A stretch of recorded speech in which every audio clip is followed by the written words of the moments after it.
안녕하세요. 더 나은 삶입니다. 코로나19 이후 세계 경제는 공황 수준으로 불확실해졌습니다. 얼어붙은 시장이 언제쯤 예전처럼 돌아갈 것인지 예측하기도 어렵고요. 이 와중에 암호화폐가 과연 좋은 것인지 나쁜 것인지 판단하기도 전에 N번방 사태에서는 범죄를 은폐하기 위한 도구로 쓰이기도 했습니다. 지금까지 우리가 알던 자본주의와는 다른 변화가 일어나고 있는 게 분명해 보입니다.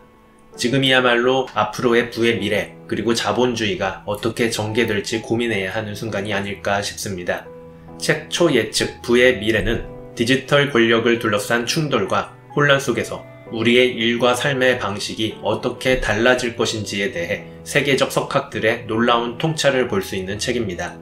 책 사피엔스로 유명한 히브리 대학교 역사학 교수 유발 하라리, 책 플랫폼 제국의 미래를 쓴 뉴욕 대학교 스턴 경영대학 교수 스콧 갤러웨이, 암호화폐 이더리움과 카르다노를 개발한 수학자 찰스 호스킨스, 2014년 노벨 경제학상을 수상한 프랑스 경제학자 장티룰, 독일의 천재 철학자 마르쿠스 가브리엘의 자본주의의 미래에 대한 견해를 들을 수 있습니다.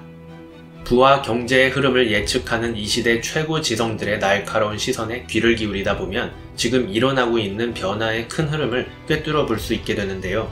이번 영상에서는 책 초예측, 부의 미래를 참고하여 우리가 가장 궁금해하는 질문 두 가지를 소개하고자 합니다.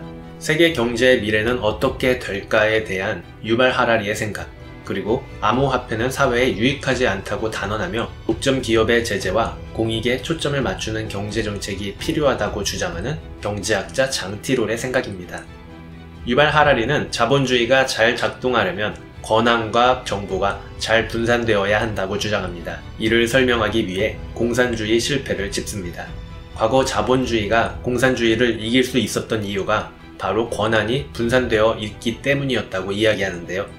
자본주의가 감시 자본주의화 된다면 권한이 한쪽으로만 쏠려 자유시장은 소멸하고 말 것이라고 경고합니다. 과거 공산주의 실패와 같은 경로를 밟는 셈이죠. 이 예로 아마존을 듭니다. 아마존은 지금도 한 기업을 매수하거나 파산시킬 정도의 힘을 갖고 있습니다. 이런 상황이 지금처럼 계속된다면 20년 후에는 어떨까요?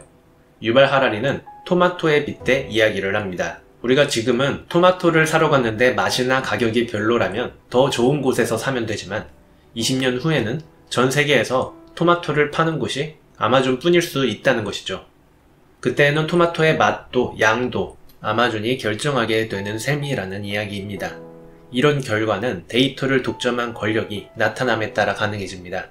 인공지능, 기계학습, 빅데이터, 알고리즘과 같은 기술들은 중앙에서 어마어마한 양의 정보를 처리해 정확하고 올바른 결정을 내리게 합니다.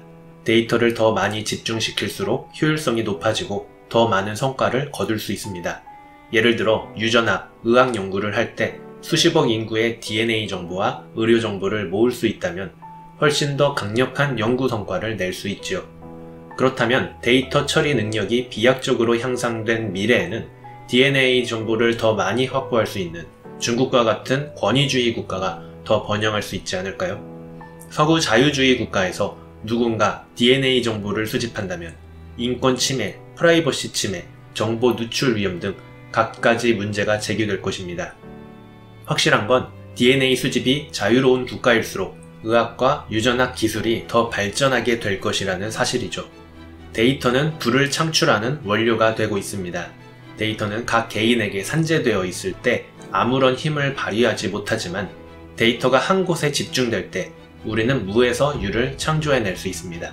새로운 치료 방법을 찾아내고 취향과 소비 패턴을 알아냅니다. 그렇다면 이러한 데이터를 누구에게 집중시켜야 할까요?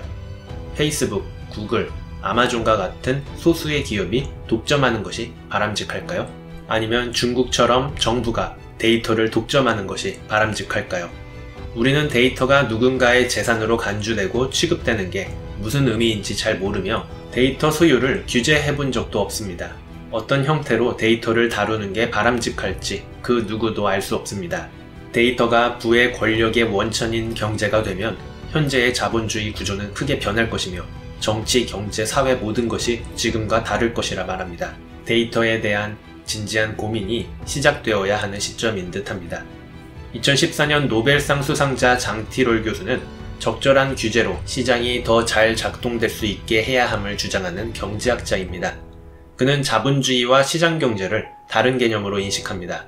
즉, 시장경제는 경쟁을 최우선으로 하는 질서를 의미하며 자본주의는 자본가, 투자자, 주주의 통치를 사회가 인정하고 받아들인다는 개념으로 보는 것이죠. 시장경제는 말도 많고 탈도 많았지만 인간의 욕구에 솔직했고 정보를 중시했기에 지금껏 살아남았습니다. 현재 북한을 제외한 거의 대부분의 국가가 시장경제로 돌아갑니다. 시장경제는 개개인의 자유로운 의사결정을 기초로 이루어집니다. 하지만 시장을 가만히 방치해 두다 보니 시장의 기능이 제대로 작동하지 않는 현상, 즉 경쟁이 제대로 이루어지지 않고 부조리가 나타나는 현상들이 속출하고 있는데요. 독점, 정보 비대칭, 불평등, 사생활 침해 등이 대표적인 시장경제 실패 사례들입니다. 통신, 전기, 철도와 같은 전통적인 인프라 산업은 독점 문제 때문에 정부와 공기업이 제공하는 것이 일반적이었습니다만 최근 애플의 iOS와 구글의 안드로이드와 같은 디지털 인프라는 사기업이 독점하고 있습니다. 디지털 인프라는 네트워크 효과가 있어서 강한 자가 더 강해지는 시장이 된다고 그는 우려를 표합니다. 통신, 전기, 철도 등의 분야에서 독점 기업을 규제하는 것과 이들을 규제하는 것은 근본적으로 다른데요. 왜냐하면 애플이든 구글이든 글로벌 기업이기 때문입니다. 전 세계에서 돈을 벌기 때문에 세금을 부과할 수 있는 법적 근거가 미약하고 세계적 독점이기 때문에 세계 시장에서 돈을 엄청 벌어옵니다. 문제는 이런 시장이 역사상 처음이고 우리는 과거 경험이 없다는 것입니다. 그럼에도 장티롤 교수는 궁극적으로 글로벌 IT 기업은 자유로운 경쟁을 방해하기에 신규 사업자가 진입해서 경쟁업체가 될 수 있도록 하는 시장을 만들어야 함을 주장합니다. 글로벌 IT 기업은 신규 사업자가 나타나면 저가 공세로 신규 진입자를 퇴출시키거나 웃돈을 주고 인수해버립니다. 인스타그램과 왓츠앱이 떠오르자 페이스북은 이들을 인수해버리면서 경쟁자를 없애 자신을 더욱 강력하게 만들었습니다.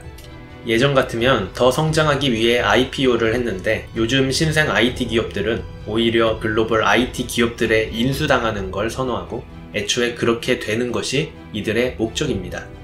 독점 기업은 이익 분산을 막기 위해 경쟁 상대를 매수하는 게 이득이고 신규 기업은 주식시장에 IPO를 하는 것보다 더 높은 대가를 받을 수 있습니다.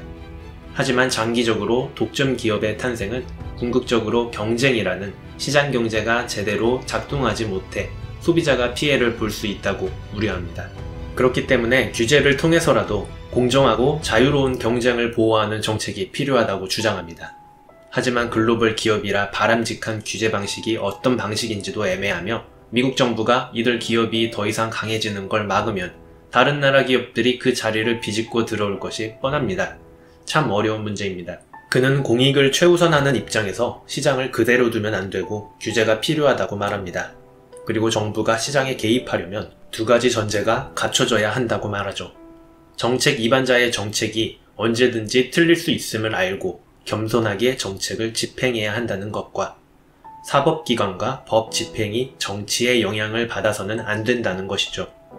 정책 이반자가 자신이 옳다면서 고집을 부리거나 정치권이나 행정부가 사법부를 쥐락펴락한다면 안하니만 못한 부작용이 나올 것이라고 강조합니다.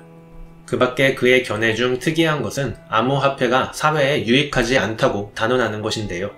암호화폐는 돈 세탁, 탈세, 암거래에 악용될 수 있고 금융정책을 훼손할 수 있기 때문이라고 합니다. 지금까지 책 초예측 부의 미래를 통해 자본주의의 미래와 우리가 마주해야 할 과제가 무엇인지 살펴보았습니다.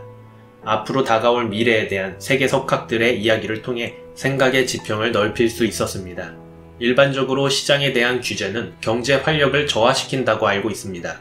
그래서 시장을 규제한다 말하면 시장 경제의 반대편에 있는 공산주의와 같은 계획경제를 떠올렸습니다. 규제를 없애는 것이 경쟁을 부추기는 것이었고 그게 시장경제를 의미했습니다. 가만히 내버려두는 것이 시장 기능을 최선으로 유지시킬 수 있다고 믿었습니다. 하지만 21세기 경제 환경은 20세기와 크게 다릅니다. 겪어보지 않은 기술과 개념들이 계속 등장하고 있습니다. 오늘 만나본 세계적 석학들은 규제를 해야 시장 경제가 작동할 수 있다고 말합니다. 경제와 경제 정책에 대한 더 많은 관심과 논의가 필요한 시기인 듯합니다. 이상 더 나은 삶이었습니다.